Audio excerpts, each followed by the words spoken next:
I'd like to begin by asking a very simple question. Where's your dare? Not your degree, not your talent, neither your intelligence. Your dare. A lot of people journey through life without having the opportunity of achieving or understanding what their true potential can deliver. Not because they lack talent, but there's some key ingredients missing in their character. And one would say, what could that be? And before I go into that, I'd like to speak to a challenge. False sense of entitlement. Why should I deserve a reward for not putting in the effort? Wanting fame. What contribution or value am I adding to society? And where is resilience? Can I withstand pressure of economy, pressure of society, pressure within business, pressure within family? 3 weeks ago, I was at a meeting, and we just rounded up that conversation of what we were discussing, and we entered somewhat of an informal conversation about what we do, what life is throwing at us. And a gentleman across the table looked at me and he said a friend of his had spoken to him about me. And his impression of me was that I grew up from wealth. And I laughed. And I said, it's very interesting that you would think that I grew up from wealth. And it causes me to remember going to the back of our house to pick up firewood and an axe to break the wood for my mother to cook for us in the afternoon. And there he sat with his mouth out, smiling and laughing and saying, come on, get out of there. And I'll share a little bit of what I said to him with the hope that we can each make a connection with different things that are going on in our lives that would ensure that we are able to make it and see that it's not an impediment to the things that we are to become. And I told him I started my career as a car wash operator. Not car wash owner, car wash operator. I washed cars. But then when washing those cars, what did I do? What did I learn? I learned dignity.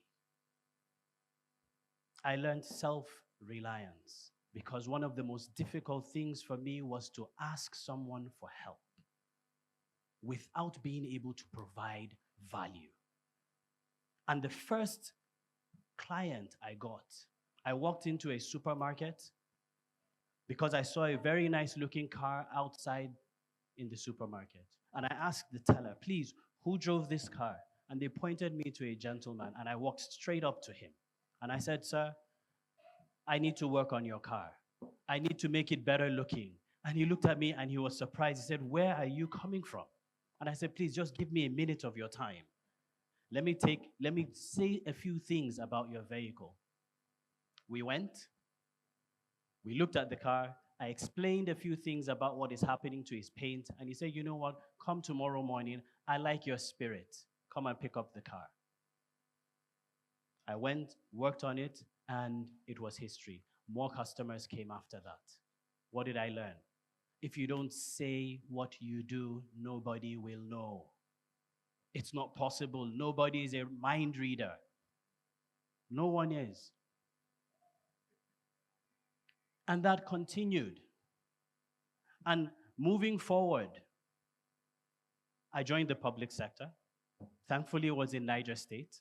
This was some 15 years ago. And what did I learn? I learned system. I learned process. I learned what it meant to follow.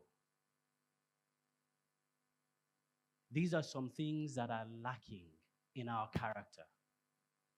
We lack dignity. We lack an ability to follow honestly. And then in some respect, you will find that people find it difficult to lead appropriately. But who should be considered a good leader? From my perspective, it's a leader that is able to grow others. So the chain continues. Godfatherism is a problem.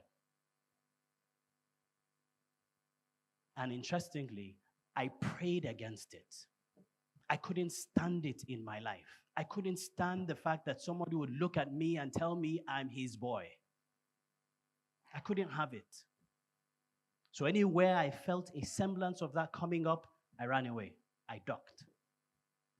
And after public service, I went to a farm. It's not a lack of commitment.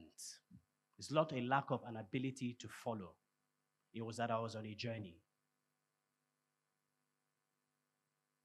And on that farm, I understood what patience really meant. That I could not force the soil to ensure that the seed would grow. And I learned that I had to manage things that could not speak in the language that I understood, but only by signs. That when a crop is turning yellow, I understand that it is deficient in something. And if I didn't water it at a particular time, in a particular way, at a particular volume, I won't get the results that I'm looking for. I learned patience. And thankfully, at that material point in time, I had to work with those who were considered to be thugs, Yandaba. The speaker that just left spoke about insecurity. And it may interest all of us to know that we brought in Yandaba for security purposes. And it worked. The entire community that was suffering from petty thefts, it stopped. In Minna. Nowhere else. But then I learned how to deal with them. And what did I learn? I learned how to deal with those who are in the formal space. While I had my formal education, I learned how to deal with those who were not schooled. And that is a skill that a lot of us lack, but can help us significantly in developing and curating the right type of policies and programs that would help our nation grow. I moved into real estate, where I learned that trust is at the foundation, is at the heart. And then being able to deliver the promise upon which you had used to collect someone's sweat. Be it 10 naira, 50 naira, 500,000, or whatever figure that is. The individual who earns 500 sweats as much as the individual who earns 5 billion. It's just that they do different things. So that amount cannot, should not be disregarded or disrespected for any reason whatsoever. So I learned that you have to be reliable. And I equally learned that we could not do it, I couldn't do it alone. We needed a team of people that share the same values as I did, that wanted to make our country a better place for all of us.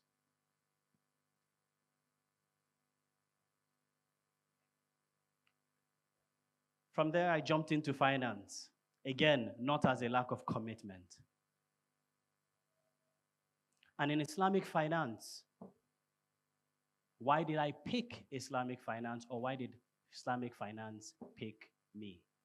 That's a question that only God Almighty can answer. But I've embraced it. And I've embraced it because Islamic finance provides a platform and an avenue that gives a sustainable approach towards supporting the growth of those whom we all care about, those that are considered to be at the bottom of the pyramid. Being at the bottom of the pyramid means that you lack collateral.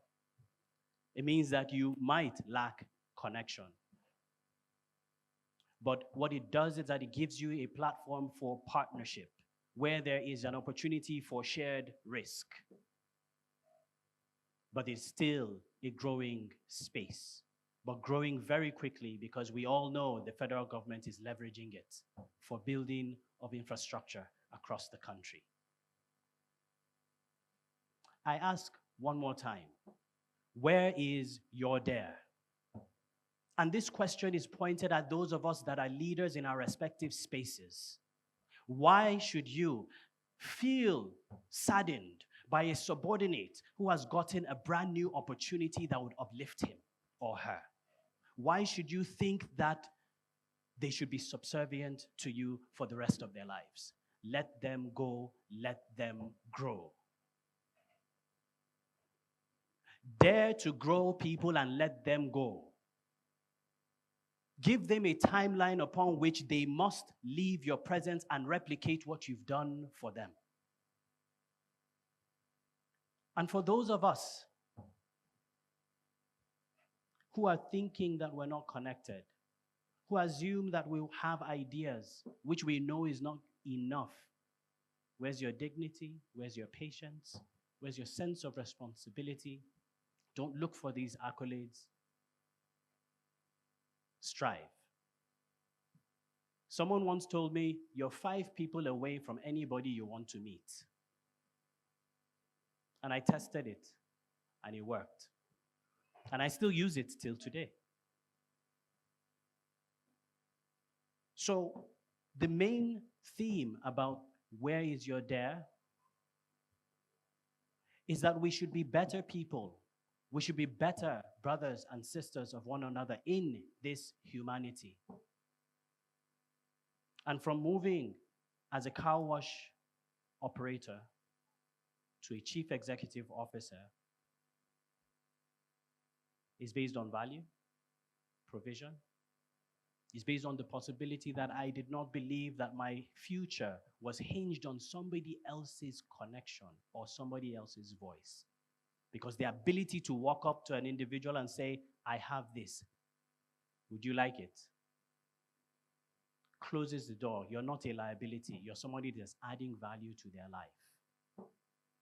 And the moment you can't do that for anyone, then whatever comes to you, you may have to take it that way. So for those of us who are connected to family, younger ones and all, hold on to this. Let us grow. Those in the villages, let them grow. As much as there's no infrastructure that connects to our local communities, I'll share this with you. A POS operator agent somewhere in the regions of Kontagora and Kagara turns over about 40 million naira every month, every week. And they make an average of 15% monthly. In a year, it means that they're making over 100% of that particular amount. So while we say that there's a lack of infrastructure, there's an inability to capture statistics, is that those who are engaged in that type of service are disconnected from the rest of us. Because when they make that huge sum of money, they're not building a big house. They're not doing all of those things that we anticipate that they would do. They're keeping it, and they're using it within the space to which we do not recognize as worthy of note. So I leave this stage today, and I ask you, where is your dare? Thank you.